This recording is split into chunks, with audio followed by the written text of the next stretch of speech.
বিবি মরিয়ম ও ঈসা নবী। জানি না আমি। পয়গম্বর, পয়গম্বর, তোমরা পুরোহিতগণ কিছুই বলছো না। জাকারিয়া আমার নিকট ভণ্ড ও মিথ্যাবাদী। নবী ছাড়া আর কিছুই নয়। আমি এই প্রতারক বৃদ্ধের কোনো কিছুই বিশ্বাস করি না।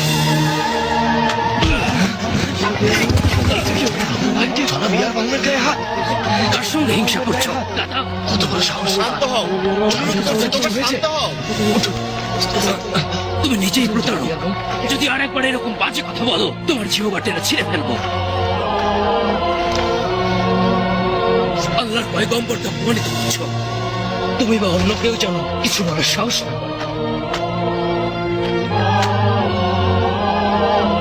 ভালোভাবে শোনো, ইয়াহু ইয়াকিয়ান, এই কাজের পরিণাম তোমার মৃত্যু দিয়ে শোধ করতে হবে, তোমার জান দিয়ে। আমি যতদিন জিন্দা রয়েছি কাউকে কখনো হযরত জাকারিয়ার বিরুদ্ধে কিছু বলার অনুমতি দেব না। এই হস্ত, এই বাহু,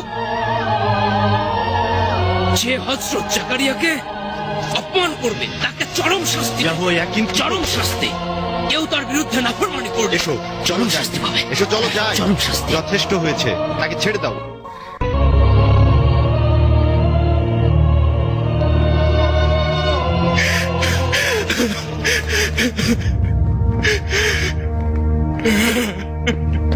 হে খোদা,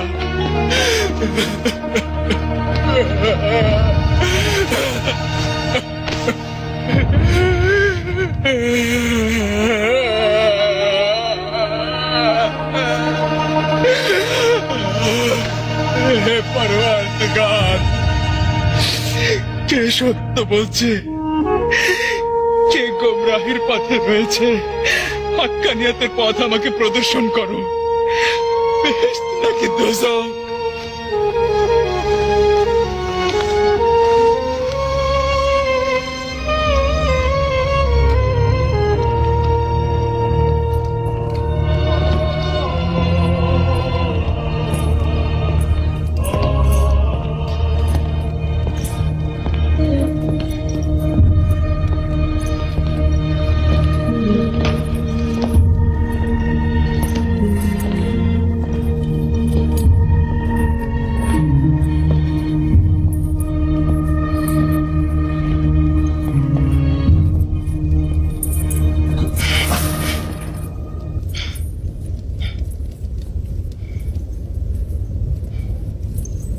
সালাম আব্বাজান। সালাম অ্যান্টিপিটার। আমার তাজ এবং সিংহাসনের উত্তরাধিকারী। তোমাকে কেন এই কাদামাটি আর সেগুলো বন্দি দেখছি? আপনার সিংহাসনের বিরুদ্ধে ষড়যন্ত্রের অভিযোগে বন্দী করেছে। তাও আবার বাস্তবতা বিবর্জিত।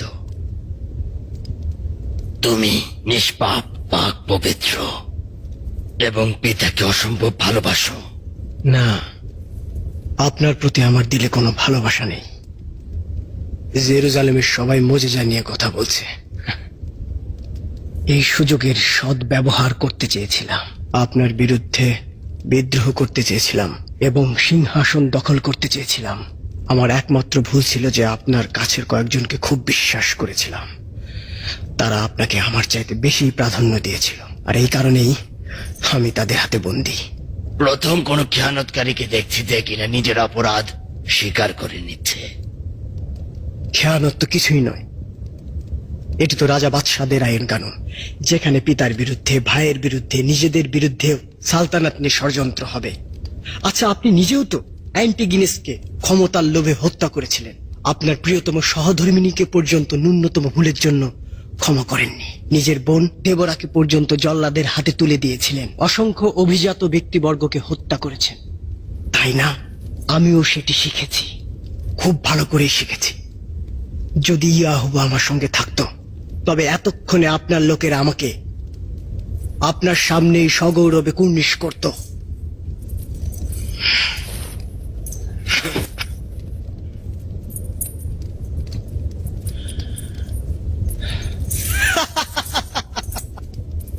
আমাকে ক্ষমা করবেন, কেননা আমি হাসছি। আমি শিখেছিলাম কিভাবে সিংহাসনে এই হাত দিয়ে হেলান দিতে হয়।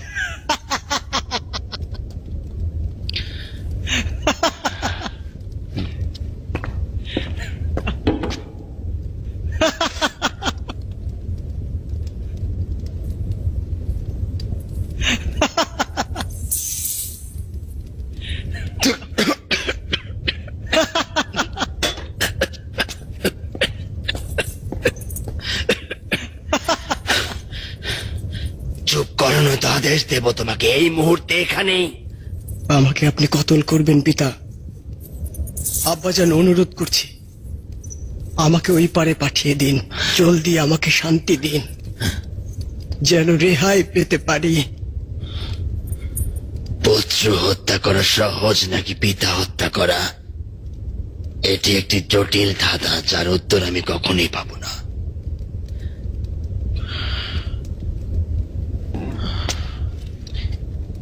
কোথায় আমার বিশ্বস্ত সহধর্মিনী মেরিয়াম?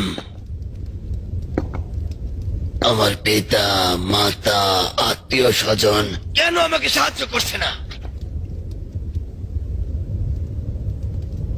কেন কেউ আমাকে আমার এই মন্দ ভাগ্যের জন্য সমবেদনা জানাচ্ছে না? কেন কেউ আজ আমার পাশে নেই? ওই বৃদ্ধ কাটুরিয়ার চেহারা কোনোভাবেই ভুলতে পারছি না, যে কিনা আমাদের সবাইকে নসিহত করেছিল। ওহ, যদি তার থেকে দূরে চলে যেতে পারতাম, নয়তো তার কথাগুলো পালন করতে পারতাম। ওই অশুভ দিনটি আমার জীবনে বারবার ফিরে আসছে।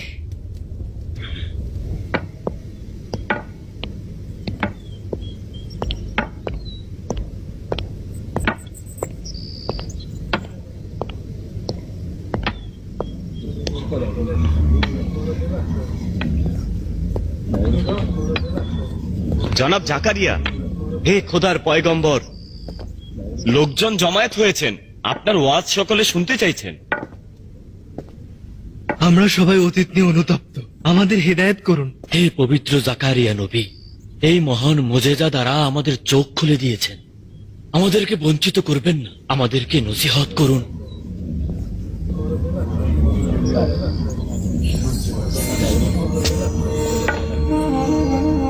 সালাম প্রিয় প্রতিবেশীগণ, আপনাদের উপর শান্তি নাজিল হোক। আমি আশ্চর্য হই যখন দেখি কেউ কিছু হারিয়ে ফেলে এবং পুনরায় তা অন্বেষণ করে, কিন্তু যে নিজেকে হারিয়ে ফেলে সে আর নিজেকে অন্বেষণের চিন্তা করে না। দাউদের কাছে ওহী এলো, হে দাউদ, নিজের গৃহ পরিচ্ছন্ন করো, আল্লাহ তাআলা সেখানে অবতরণ করবেন। বললেন, হে ইলাহি পাক, সেটি কেমন গৃহ যেখানে আপনি অবতরণ করতে পারবেন? আল্লাহ পাক বললেন, মুমিন বান্দার দিল।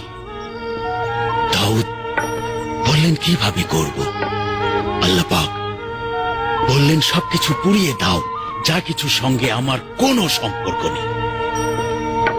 এরপর যদি আমার পথ অন্বেষণে কোনো কিছু নিয়ে বিভ্রান্ত হও, সেটি দেখিয়ে দাও, সেটাই পবিত্র মঞ্জিল। মুজেজা নয় কি যে নারীকে আমরা বন্ধা হিসেবে জানি, একজন বৃদ্ধ মানুষ দ্বারা গর্ভবতী হলো। জালিলের মানুষ আমাদের দেখে হাসি ঠাট্টা করে, যারা কিনা জাকারিয়া ও এলিসাবেথের নিকটের লোকজন, অথচ খুব জনাব অবিশ্বাসী। ইয়াসাকার, কেন কিছু বলছেন না?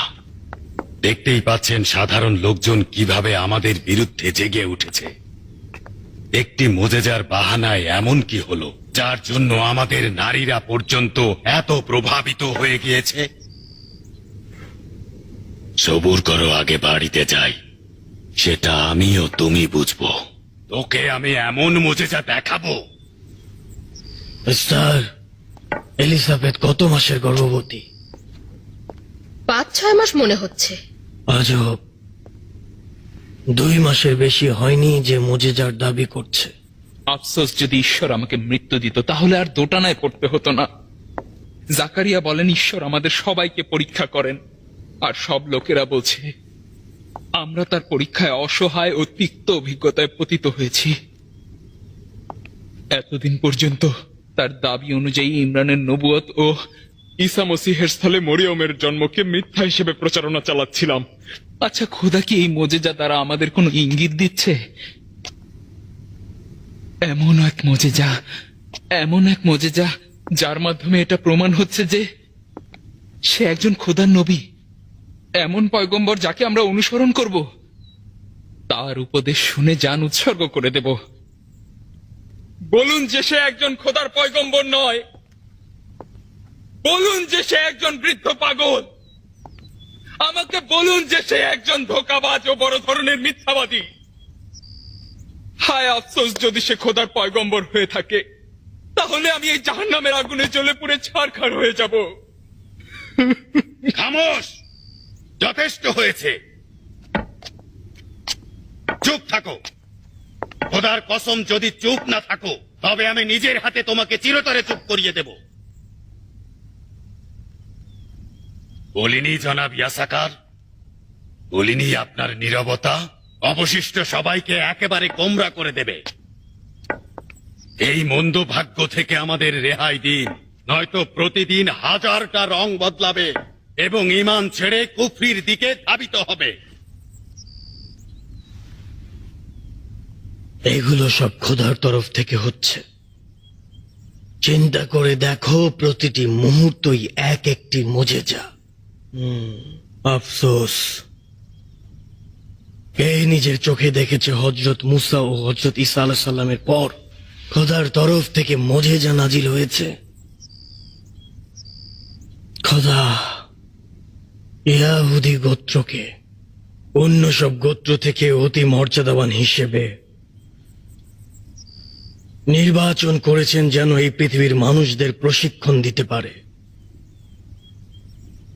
অতএব ইহুদি গোত্রের আধিপত্য ও প্রভাব অন্য সকল দিন ও গোত্রের উপর অবশ্যই পড়তে হবে, এবং খোদার অন্য কাউকে দিয়ে মোজেজা দেখানোর বোধহয় আর কোনো প্রয়োজন নেই। এই ধরনের কথাবার্তা আমাকে বেশি বিভ্রান্ত করে।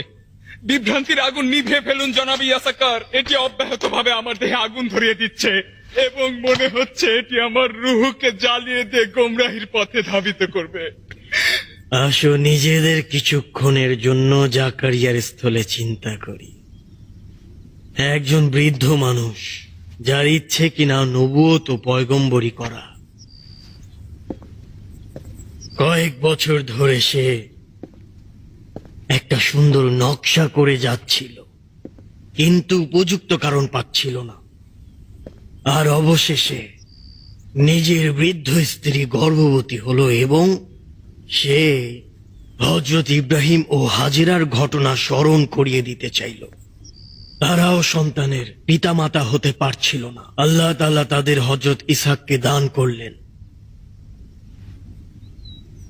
অতএব জাকারিয়াও তার স্ত্রীর গর্ভধারণকে কয়েক মাস আমাদের নিকট গোপন রাখলেন। কুদসের উৎসবের দিনে সবার সামনে বাইরে বেরিয়ে এলো এবং নিশ্চুপ থাকলো। সে ইশারা ইঙ্গিতে আমাদের সবাইকে বোঝাতে চাইল যে তার কণ্ঠ দিয়ে শব্দ বের হচ্ছে না। সবাই বলল যে খোদা তার জবান বন্ধ করে রেখেছে। এলিজাবেথের গর্ভ ধীরে ধীরে দৃশ্যমান হতে লাগল এবং এলাহি পাকের তরফ থেকে তার মোজেজার কথাও সবার নিকট ছড়ালেন, খুব সুকৌশলে। আর আমাদের বৃদ্ধ উচ্চাভিলাষী ধোঁকাবাজ জাকারিয়া তার স্ত্রীর গর্ভবতী হওয়ার সুযোগ নিয়ে পয়গম্বরীর মতো বিষয়টি দাঁড় করিয়ে ফেলল। আচ্ছা, তাহলে এই ব্যাপার ছিল। দেখলে দেখলে তো, এ সবকিছুই ধোঁকাবাজি ছিল। খোদাকে ধন্যবাদ যে ওদের মিথ্যা কথায় বিভ্রান্ত হয়নি।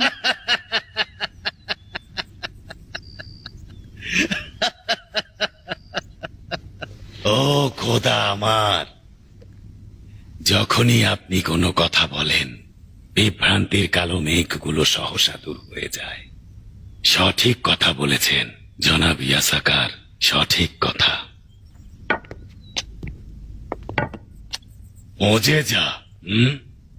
আমি এটা কিভাবে জানবো? এটা লোকজনের দোষ, তারা বলছে। তুই কি সারা জীবন এরকমই বোকা থাকবি? লোকজন বেহুদা যা বলে তাই বিশ্বাস করবি? নিজের স্বামী ও জনাব ইয়াসাকারের উপস্থিতিতে এত বড় গোস্তাখি!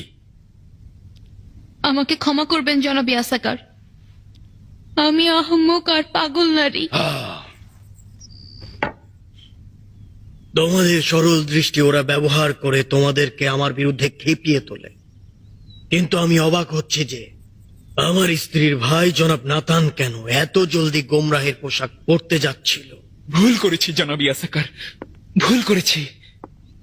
এই নাদান বান্দার খোদা সম্পর্কে গোমরাহের চিন্তা ক্ষমা করবেন, যে কিনা দ্রুত ধোঁকা খাচ্ছিল, যার কিনা মাসালা বিশ্লেষণের ক্ষমতা নেই।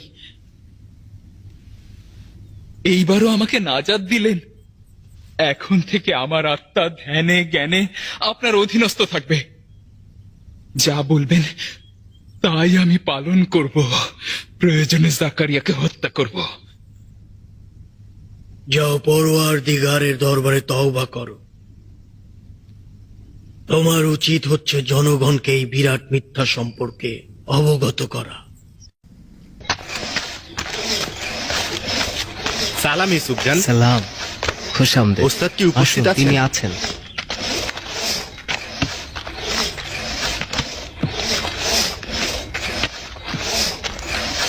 সালাম ওস্তাদ জনাব জাকারিয়া। সালাম জাকারিয়া। সালাম প্রিয় ভাইয়েরা। এ পাক পবিত্র জনাব জাকারিয়া, মহান আল্লাহর পয়গম্বর, আপনার নিকট গুরুত্বপূর্ণ বিষয় নিয়ে এসেছি, যেন আমরা গোমরাহী পথ থেকে নাজাত পেতে পারি। কিছু প্রশ্ন ছিল। বলতে পারো। বড় অশান্ত সময় এখন। পাদ্রীগণ নিজেদের মতো করে ভিন্ন ভিন্ন বিশ্বাস প্রচার করে বেড়াচ্ছেন। অসংখ্য মুমিন বান্দা পেরেশানিতে রয়েছেন। খোদার দুশ্মনগণ টাকা ও জোর জবরদস্তি দ্বারা নিজেদের প্রচার প্রচারণা চালিয়ে যাচ্ছে, এবং তারা চেষ্টা করছেন তাদের চিন্তা চেতনা দ্বারা আপনার বিরুদ্ধে সবাইকে খেপিয়ে তুলবেন। আমরা আপনার প্রতি অবিচল রয়েছি। যদি আপনার অনুমতি থাকে তবে আমরা পুরোপুরি আপনার জন্য উৎসর্গ হব। তোমরা যা বলছো আল্লাহর দিন সেভাবেই বলে, তার উপর ভিত্তি করেই পথ চলো।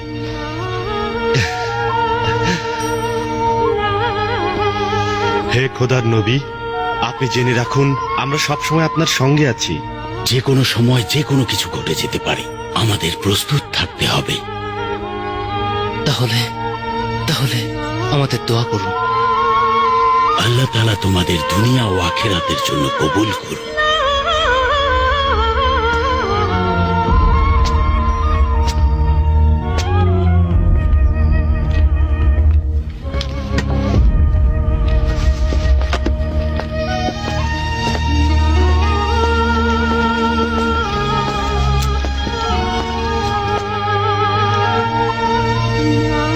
চলে যাচ্ছ? আমার পাশে একটু বসুন।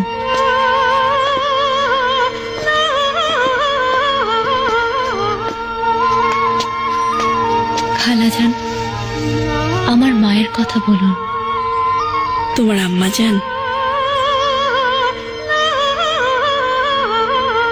যেদিন জনাব জাকারিয়া তোমাকে নিয়ে গির্জায় গেল, সেদিন থেকে হান্না সব সময় গৃহের এক কোণে একা বসে থাকতো। সব সময় অশ্রুসিক্ত হতো। আমি জোর করে তাকে বাইরে নিয়ে আসতাম। কেনাকাটার বাহানায় অলিতে গলিতে ঘুরতে নিয়ে যেতাম। মনে হয়তো কিছুই দেখছে না, দুনিয়ায় কেউ তার অবশিষ্ট নেই। আমার সাথে কথা বলার সময় কখনো কখনো মুচকি হাসি হাসতো। তার চোখের গভীরে তোমার বিরহ দেখতাম। তাকে বলতাম, কেন তুমি মরিয়মকে দেখতে যাচ্ছ না? একবার তোমার প্রিয় কন্যাকে প্রাণ ভরে দেখে আসো। আর তখন সে বলতো, কিভাবে যাব? আমার সকল অস্তিত্ব দিয়ে তাকে আল্লাহর খেদমতে মানত করেছি। তাকে রাজি করালাম। একবার তোমাকে দেখতে গোপনে গির্জায় গিয়েছিল। সেদিন দূর থেকে তোমাকে এক নজর দেখেছিল।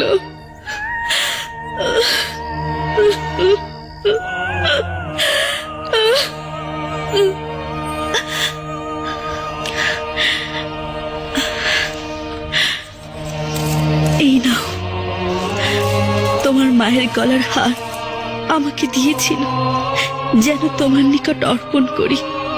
তোমার মায়ের একমাত্র নিদর্শন।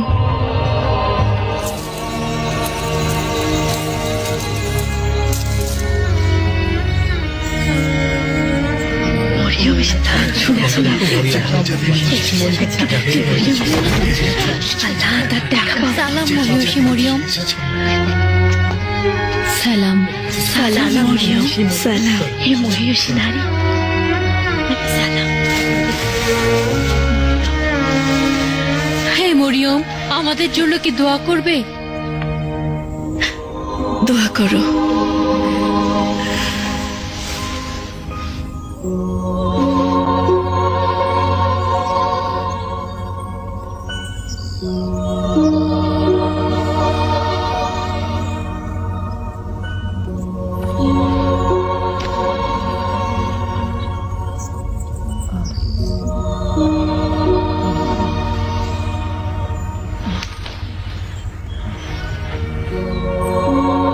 আল্লাহ আমাদের সকলকে হেফাজত করুন। খোদা হাফেজ খালাজান। ভালো থেকো। আমার নামও মরিয়ম, আমারও মা নেই, পিতাও জীবিত নেই।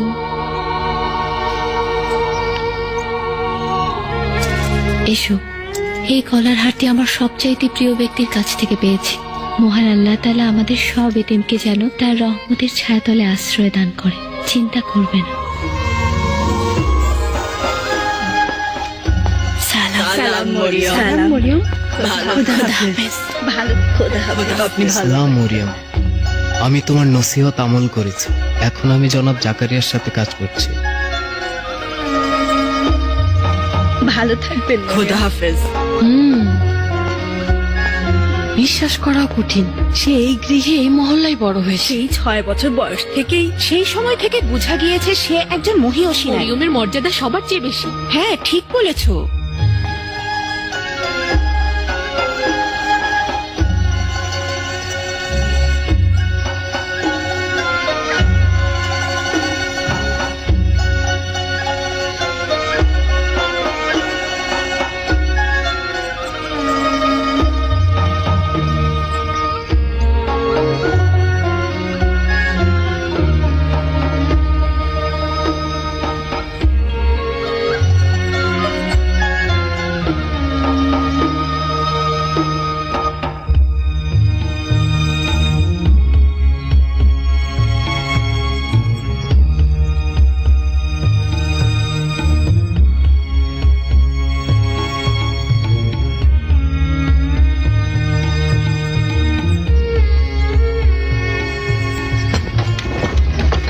এসো এসো। শুনেছি অনেক মহিয়সী। সালাম। ভালো থাকবেন। সালাম।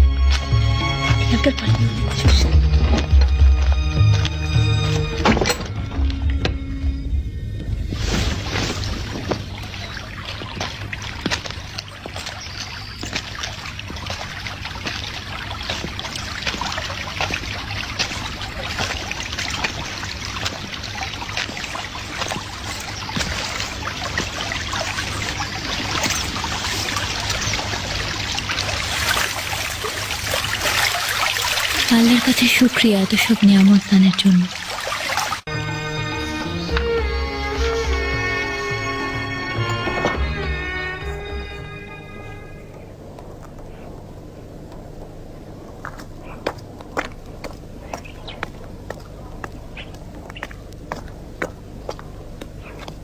আমি জানতাম সে এ পথে আসতে বাধ্য হবে। সে এ পথেই আসছে। দেখো সারাফি, চলো আমরা সব ভুলে এখন এখান থেকে চলে যাই।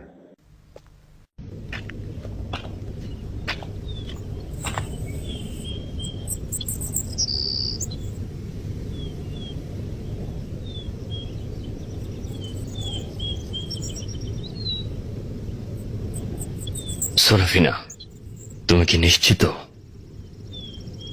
এটা তার দ্বারা সম্ভব? দয়া করো পেরেক্লিস, তুমি আমাকে কথা দিয়েছিলে আমাদের কন্যার জন্য হলেও।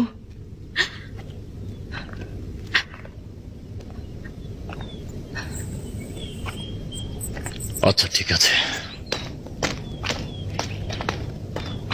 একটু দাঁড়াও, তোমার সঙ্গে কথা রয়েছে। তুমি কি মরিয়ম? ইমরানের কন্যা মরিয়ম, একটু কথা বলতে চাইছিলাম। আমি পেরিক্লিস, লিজিয়ান বাহিনীর পক্ষ থেকে এখানে ইহুদিদের জন্য রয়েছি। অবশ্যই আমার নাম শুনে থাকবে। সে আমার স্ত্রী সোরাফিনা। আমাদের এখানে আসার উদ্দেশ্য হচ্ছে মানুষের চোখের আড়ালে তোমাকে এখানে দেখব এবং কিছু কথা বলবো। আমার কন্যাকে যদি সাফাদান করো, আমি তোমাকে স্বর্ণ মুদ্রা দেব, রোমের 10 থলি খাঁটি স্বর্ণ সব দিয়ে দেব তোমাকে। 10 থলি। মরিয়ম, বুঝতে পেরেছ? পেরেগ্লিস, দয়া করে একটু চুপ করবে। তার সঙ্গে কেমন আচরণ করছো?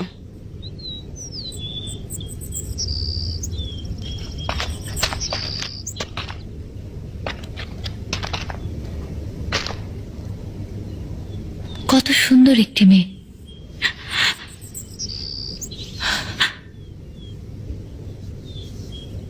গায়ে তো অনেক জ্বর। তার জন্ম থেকেই সে অসুস্থ। রোমের চিকিৎসকগণ তার জন্য কিছুই করতে পারেনি। এখন তো এখানে চলে এসেছি, আত্মীয় স্বজন থেকেও সম্পূর্ণ দূরে রয়েছি। ও আমার জীবনের একমাত্র ভরসা। ওর অসুস্থতা দিনের পর দিন বেড়েই চলেছে আর কমছেই না। যদি সে দুনিয়া ছেড়ে চলে যায়, তবে আমিও হয়তো আর বেঁচে থাকবো না। হে মারিয়াম, ইমরানের কন্যা, তাকে শাফা দাও। সোরাফিনা তোমার কথা শুনে আমাকে অনেক জোরাজোরি করছিল। মারিয়াম, তুমি ছাড়া আমাদের আর কারো নিকট কোনো আশা ভরসা নেই। আমাদের কি সাহায্য করবে? আমার আসলে কিছুই করার নেই, আমি দুঃখিত।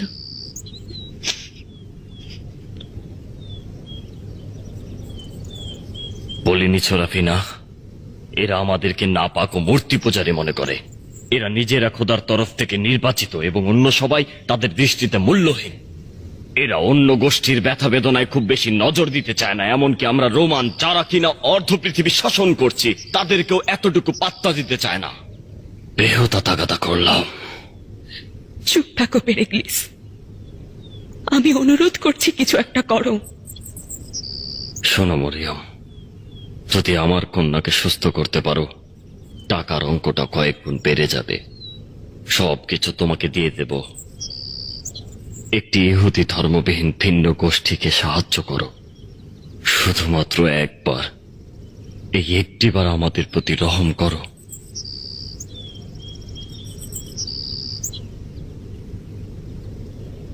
দেখুন, আপনি আমার তরফ থেকে কিছুই করার নেই। সবকিছু মহান আল্লাহ তাআলার চাওয়া পাওয়ার উপর নিহিত। পরওয়ারদিগারের সঙ্গে দুজাহানের সকল কিছু জড়িয়ে আছে। সকলের সাফা করার ক্ষমতা একমাত্র তার।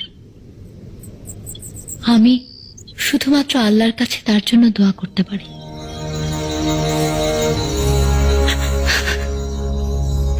দোয়া করো, তুমি দোয়া করো।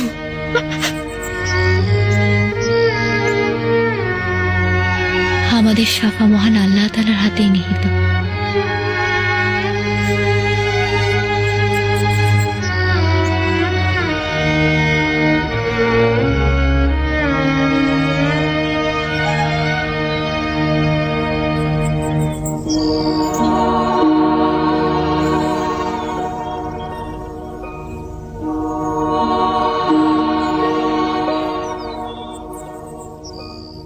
আল্লাহ তাআলা সবকিছুর মালিক।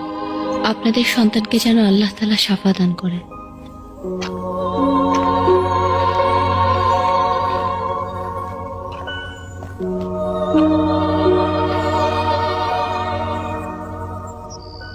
সন্তান ও স্ত্রীর প্রতি আপনার ইশক আপনাকে নাজাত দেবে।